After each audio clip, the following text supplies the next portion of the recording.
3 people went into the woods to escape the world and came back with something that followed them home. If you think the woods are peaceful, you're wrong. They don't stay where you leave them. And there are things out there that do not forget your face. I'm going to tell you 3 true stories. One of them is mine. One belongs to someone I loved. And the second one, people still argue about it because no one can explain it. If you hear breathing while you listen, don't worry.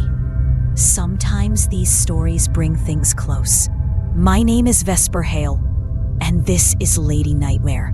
Before I start the first story, don't forget to subscribe to our channel, because many more terrifying true stories are coming soon. Story 1.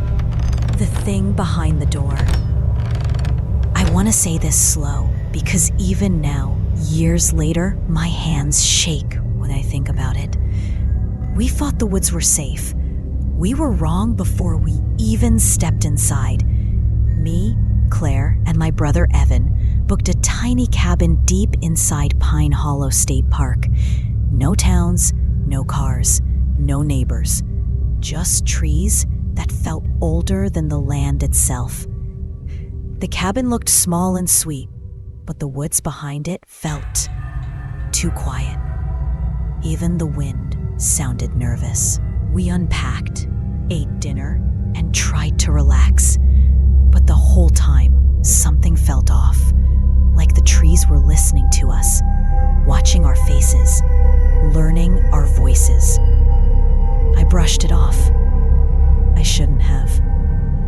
That night, around 1 a.m., I woke up because someone whispered my name, soft, right in my ear.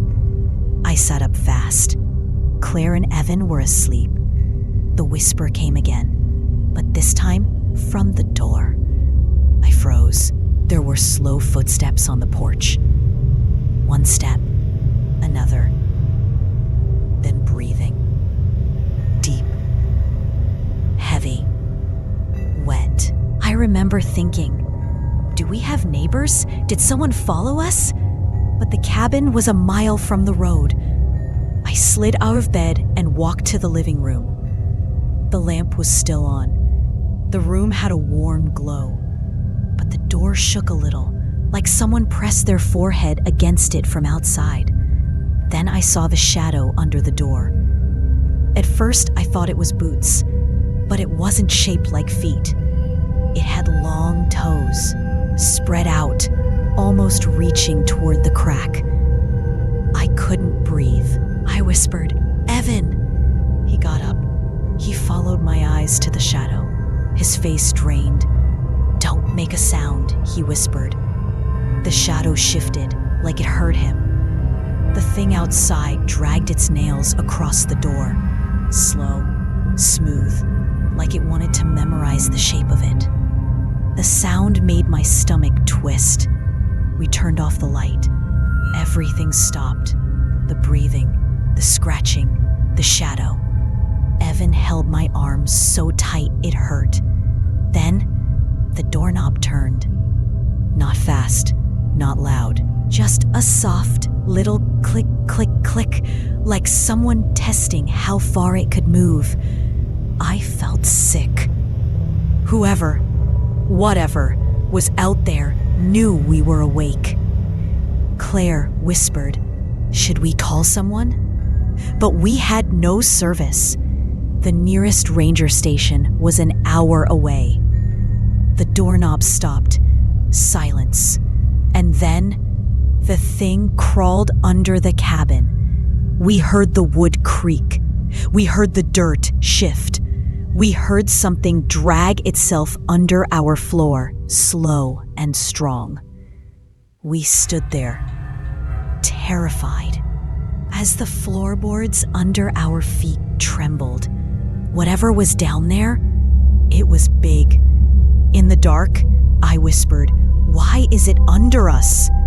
Evan said, "It's looking for weak spots." I still wish he hadn't said that. We backed away from the door and went into the bedroom. All three of us sat on the bed, holding our breaths. Then the floor creaked right beneath us. Something pressed upward, bending the wood. A soft, slow push, like a hand or a head trying to rise through the floor. Evan grabbed a chair and jammed it under the doorknob. Claire cried into her sleeve. I whispered, "What does it want?" But I already knew.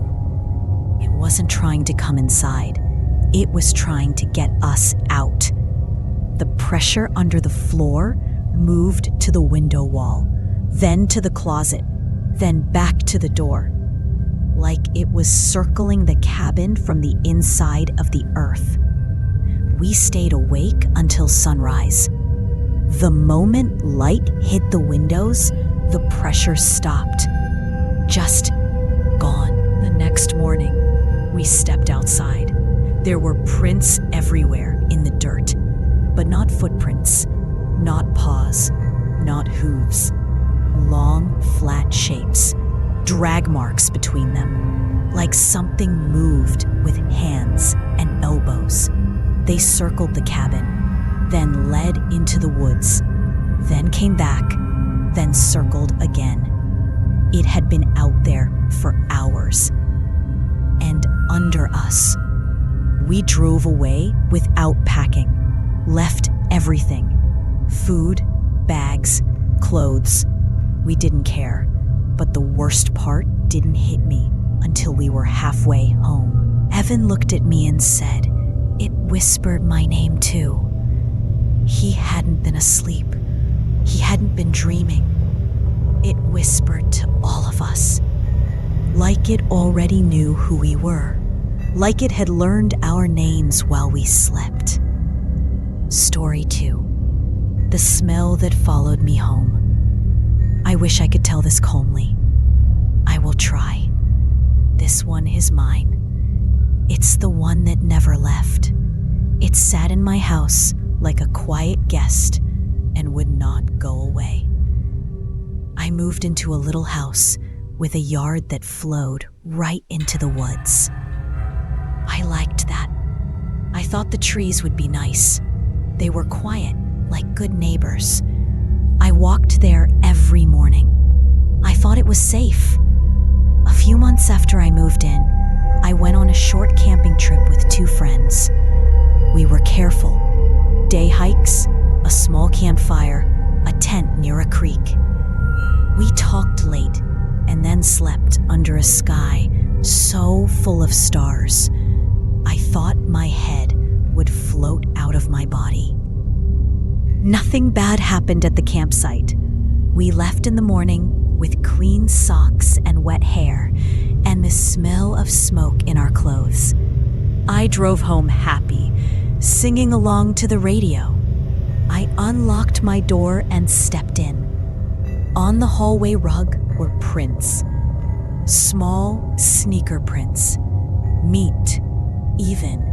Not mine. My heart did a weird, quick thing. I looked at the door. It was locked. I looked at the windows. They were closed. My roommate was away. I had the only key. I told myself it was a delivery. A mistake. I told myself it was nothing. That night, I woke to a soft tap at the kitchen window. 1 knock. Pause. 2 knocks. The sound was polite, like someone testing whether anyone was there. I told myself it was a branch. I told myself a lot of things. The next morning, there was a single pine needle on my pillow. Not on the floor, not on the couch, on my pillow where my head had been. I put the needle in my hand and smelled it. The scent hit me like the memory of the campsite, sharp, clean, sticky with sap. I pressed the needle between my fingers and tried to laugh. I thought I had just left the tent smelling like trees. But later that day, when I came home, there were prints again. They made a slow line from the door to the living room, stopped, and then walked back out the door. Each print had a little fan at the heel, like tiny toes spread when Sunyeon pushed off. My skin crawled. I started locking extra things. I closed the window latches. I slept with the TV on. The tapping moved to other windows. Sometimes it was a soft, dragging sound across glass. Once, something tapped, not the kitchen window, but the bedroom window. 3 slow taps, right where my face would be if I was sleeping. I woke with my heart pounding. I stayed still and listened. Outside, something breathed. It was a long, soft sound, like someone exhaling after holding their breath for a long time. I crept to the window and looked out. At the edge of the yard, half in the trees, stood a shape. It was thin. It kept its head at an odd angle, like an animal listening for its name. It did not move. Its face, I could not see, just the tilt of the head and the way the moon crossed the shoulder. I thought of stories you hear, creatures that follow you home. I thought those were just stories.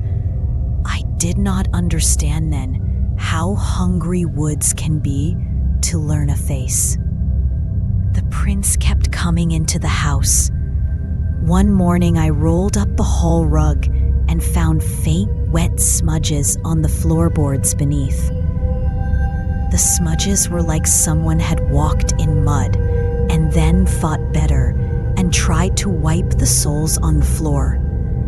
They were small, like a child's, but the shape was wrong. The heel had a fan, the toes were long. Not human, not animal. I began to feel watched in the day. Shadows moved just past the windows when I was inside.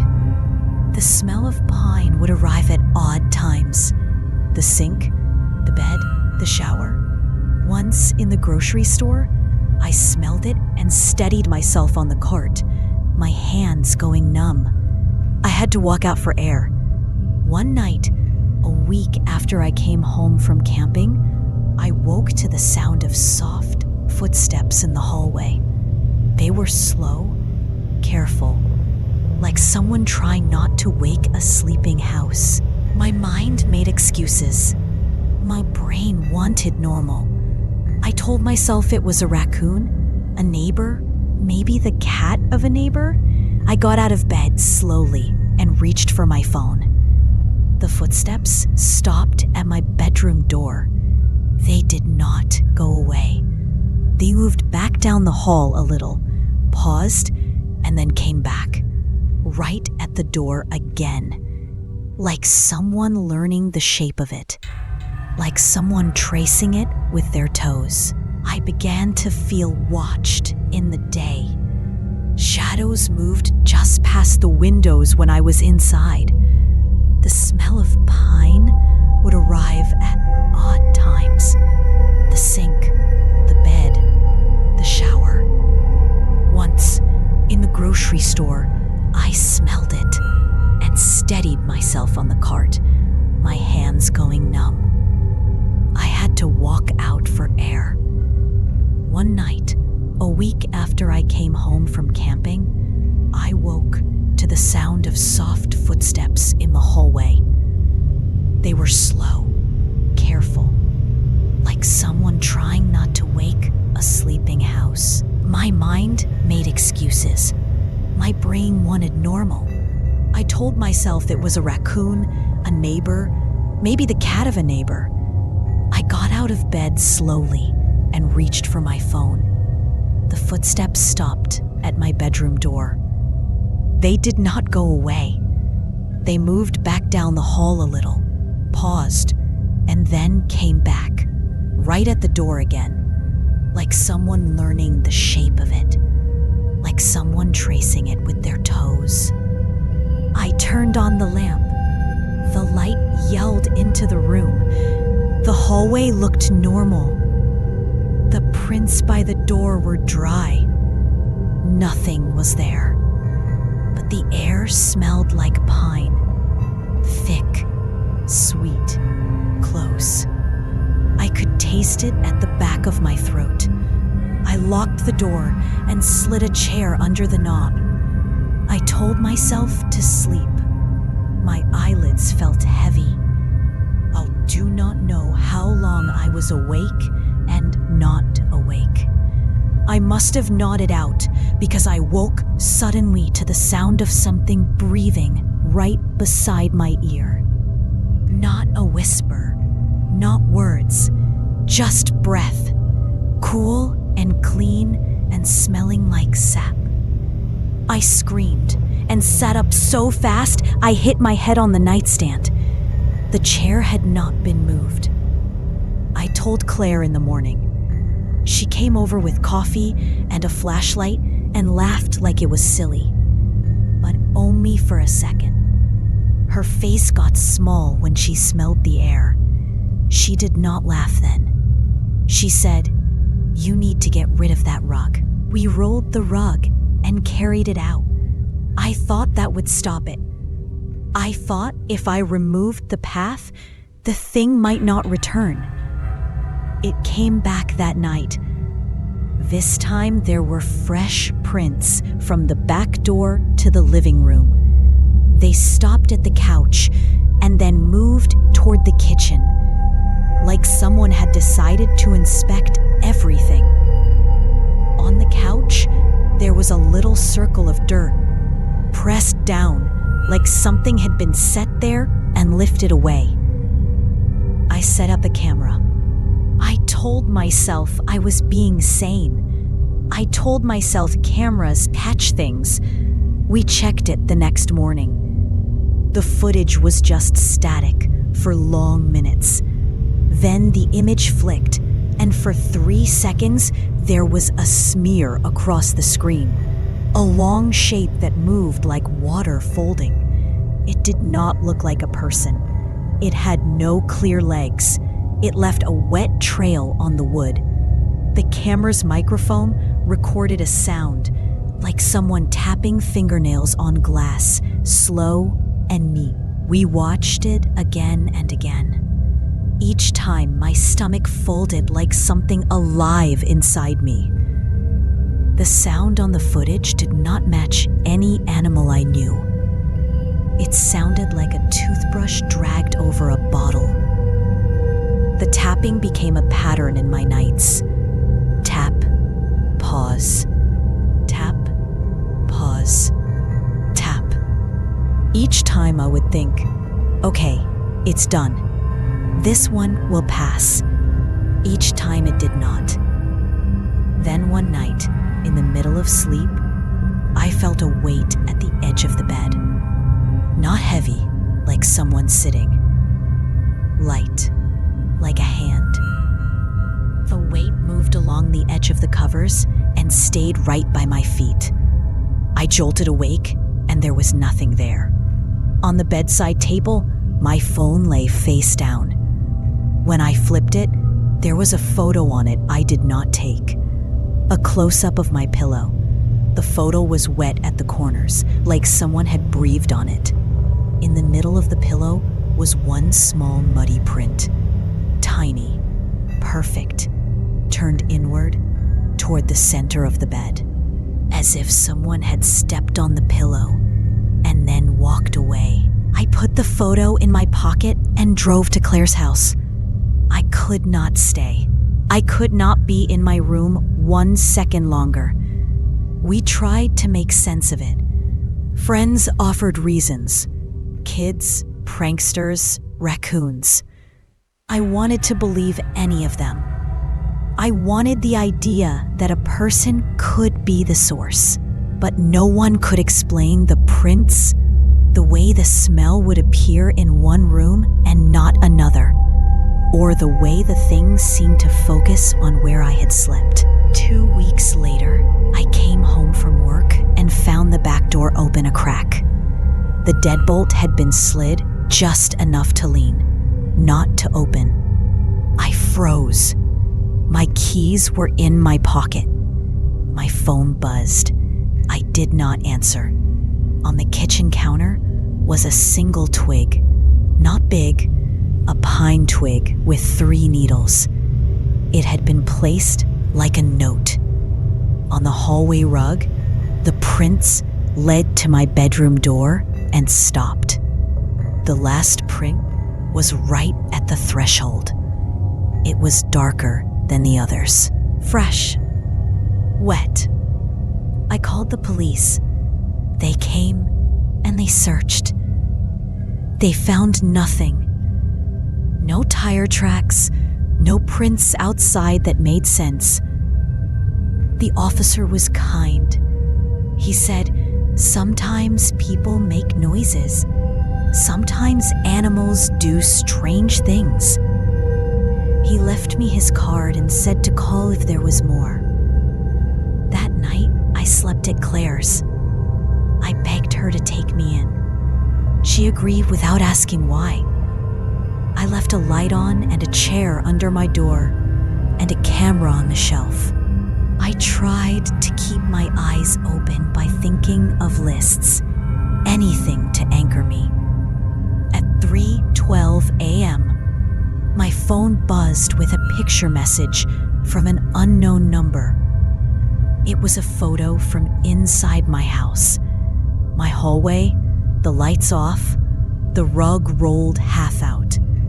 At the far end of the hallway was a small, dark shape, like a wet smear in the wood. The timestamp matched. There was no one at my door. There was no one outside. No forced entry. No prints on the porch that morning. The camera footage showed again only static, and then 3 seconds of smear. The smell in the recording was nothing, but when I played it in the room, it felt like someone had lifted the trees into the air. I could not go back. I packed some things and moved in with Claire for a while. I thought leaving would solve it. I thought the thing was attached to the house, not to me. It followed. On the 3rd night at Claire's, I woke to the smell of pine. Heavy, like someone had opened a sack of trees in the middle of her living room. Claire slept on, unaware. I pressed my face into the pillow and sobbed quietly. In the morning, there were prints on her hallway rug. Tiny, neat, the same fan at the heel. They walked from the door to the couch and stopped. Claire swore with a language I had never heard her use. She called her brother, who stayed the next 2 nights. He saw nothing. He shrugged and said, maybe it was time we both left the town. We did not leave the town. Months passed. The prints became less frequent. The tapping slowed. Sometimes I would go weeks without a smell. I would breathe. I would tell myself I was free. 2 winters later, on a cold morning when frost painted the windows, I found a single wet print on the inside of my front door. It was small and perfect. It pointed inward. I put my hand on the print. It was still warm. I have not slept with my bedroom door open since. I sleep with 2 lights on and a chair jammed under the knob. I keep a photo of that pillow print in a drawer. I look at it sometimes, like a map, like proof. People ask why I never moved far away, why I stay in the town with the trees. I pretend I am brave. The truth is simpler and worse. I do not know if running would help. If the woods found me once, maybe they know the map to my head now. Maybe they will always know. Some nights, when the air is still and the moon is thin, I smell pine, and I think I hear a soft knock on the window. Tap, pause, tap, pause, tap. I do not open the curtains. If you hear tapping where you sleep, do not open the window. Do not look. Keep your lights on. Keep the thing outside where it's learning the world without touching it. Because when it learns the shape of your house, the shape of your bed, the path you take to the bathroom at night, then it begins to practice walking there. And practice is all it needs. Story 3, The Ridge That Tried to Keep Us. This is the story we almost didn't survive. It's the one that changed all 3 of us in ways we still don't talk about. If story 2 followed me home, this one tried to keep us where it lived. I will tell it slow. I don't want to rush the parts that matter. Me, Claire, and my friend Jonah went hiking along a ridge trail that wasn't on the main park map anymore. It had been closed years ago, but people still whispered about it. They said it was hard. They said people got lost. They said the woods up there felt tight. We laughed it off. We weren't kids. We had gear, water, maps, lights. We thought we'd be fine. The first hour was easy. Birds, sunlight, a good breeze. But as we got deeper, the trees began to lean in. The air went still, and the sounds died, like someone turned nature off with a switch. Jonah stopped first. "Do you hear that?" he asked.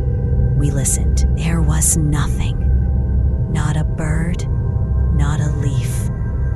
Just silence, thick enough to choke on. I wanted to turn back right then. But the ridge was close, and pride is stupid. We kept walking. About a mile later, the trail split in 2 paths, left and right. But our map showed only one. We argued about which to take. Left looked clearer. Right looked older, darker, but still walked. Jonah said, "Take the left. Animals use clear paths too." But as he said it, we heard a soft crunch from the right trail, like a footstep. Not an animal step, a human step. Slow, heavy, careful. We stared down the path. Nothing moved, but the trees looked tight, like they were holding their breath. I whispered, "Hello?" The woods answered with one more step, then stillness. Jonah exhaled. That was not a deer. We chose the left trail and moved fast, but the moment we stepped onto it, the air changed. Colder, heavier, and behind us, on the right trail, something began to follow. We didn't see it at first. We only heard soft dirt steps, a slow drag, then steps again, like something testing the ground before putting its full weight down. It didn't hurry. It didn't creep. It just followed. Always the same distance behind us. Never closer, never farther. We sped up. It matched us. We ran. It ran. We stopped. It stopped. Jonah whispered, "It's pacing us." That made my stomach twist. Pacing is something predators do. I turned and shouted, "If someone's out there, say something." Nothing. Only the sound of breathing from deep in the trees.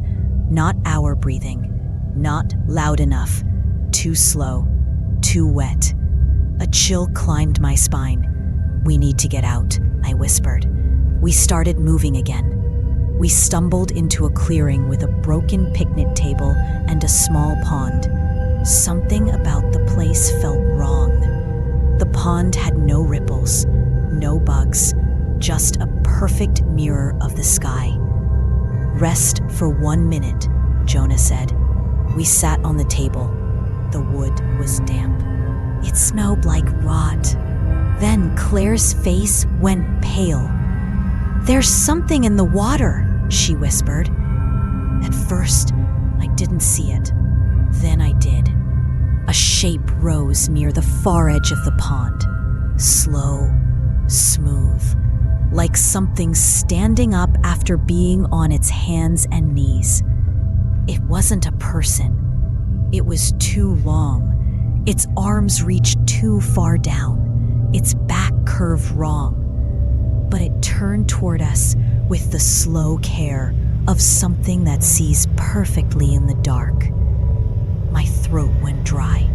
Jonah said, "Don't run, not yet." The thing stepped out of the water. No splash, no sound, just wet footprints on the grass. Long, flat, toe-spread prints.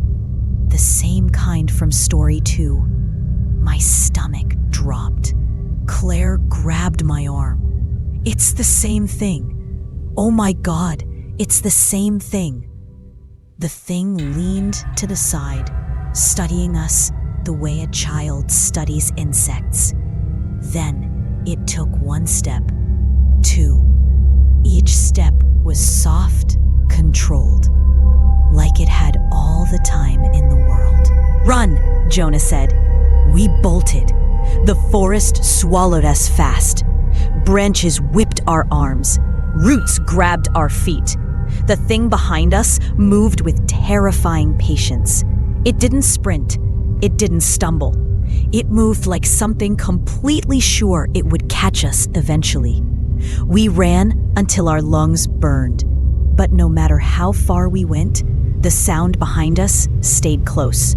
Step, drag, step, drag, like it was walking on one normal leg and one long, wrong limb. I glanced back once. I wish I hadn't. It was closer than before. Its face was pale and stretched. Its neck tilted like it was listening to our hearts. Its eyes, if those round, dark spots were eyes, did not blink. I pushed myself harder. Claire tripped. She hit the ground so hard the wind left her body. I screamed her name and doubled back. The thing stepped into the path behind her. Close, too close. Jonah grabbed a branch and swung it. The branch snapped in half. The thing leaned its head, curious at the... Then it reached one long arm down toward Claire. I swear I saw its fingers bend like they were feeling the shape of her fear. I grabbed Claire's jacket and yanked her up. We ran again. The thing paused, as if surprised. Then it stepped forward and followed us with the same slow, steady pace. It wasn't chasing to catch us. It was chasing to wear us down. We reached the ridge edge, a drop so steep it looked like the world had ended. "We're stuck," Claire cried. Jonah looked left, then right. Both sides were dense with trees and thorns. The thing stepped into the clearing behind us. Jonah said, "We climb down! Now!" It was nearly vertical, but climbing down was better than being touched by whatever that thing was. We started lowering ourselves, hand by hand, root by root. The thing stepped closer to the ridge, but it didn't climb. It stood there, watching, its head tilted, its fingers flexed. It leaned forward a little, like smelling the air between us. I felt its attention, not on my body, on my fear. Like fear had a scent and it liked it.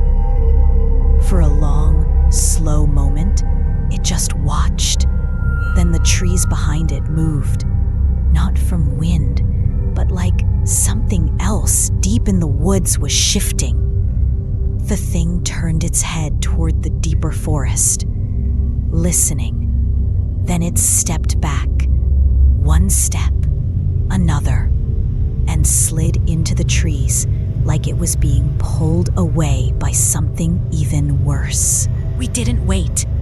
We climbed. We ran. We didn't stop until we hit the highway and nearly collapsed on the side of the asphalt. A driver pulled over and helped us. We told him we got lost. We didn't tell him about the thing. Some truths make you sound crazy. Others make you feel crazy. This one did both. 2 years passed. We healed on the outside, but inside, the woods still lived in us. One night, Jonah sent us a voice message. He sounded calm, too calm. He said, "Remember that thing on the ridge? I think it found a way down." There was a pause, then another voice in the recording. Light, soft, wet, like something breathing through a smile. Jonah whispered, "It's tapping on my window."